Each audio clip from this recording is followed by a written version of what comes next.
Ladies and gentlemen, commissioned officers and non-commissioned officers alike, thank you for coming to this ceremony. Today, we would like to wish the Army a happy birthday and go over some of the things that have happened in our very rich history. Today marks the 245th anniversary of our Army, and over that time, we have had a share of some pretty awful events, but also some pretty remarkable responses. Starting from Lexington and Concord in 1776, where we first established ourselves as a nation, all the way to Operation Overlord and D-Day, and to what we're doing now with our soldiers on the front lines serving and protecting our country and its people. We would like to say thank you all for your service. One of the things I would like to talk about today is one of the biggest events in our history, and that would be Operation Overlord, or better known as D-Day. The 76th anniversary for that event was last year, and it was one of the biggest events that we had in our Army career as of that year. We had did a big memorial service over on the beaches of France and Normandy, and it was a very touching service. And in this ceremony, I would like to go over some of the calls to service we have, what our current situation looks like, and what we aspire to do in our future as an Army.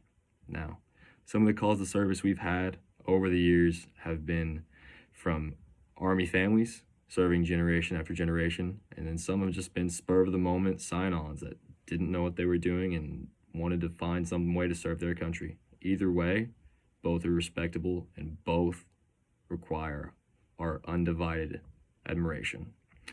Over the years, we've had Lexington and Concord, the Civil War, the Revolutionary War. The wars continue, and they will continue. And we need to be able to lead America's men and women, our sons and daughters, into that fight. And we need to lead them well. We need to lead them with courage, bravery, and valor if we're going to win the fight at the end of the day.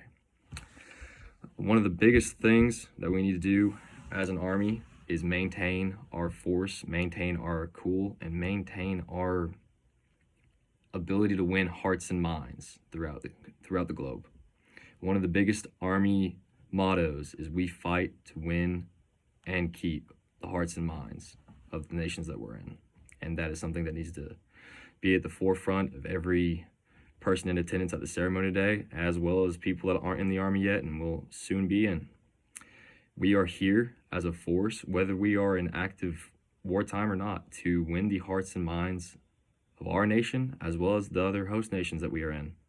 That is one of our biggest priorities. And I know we have fought to do that, and we will probably continue to strive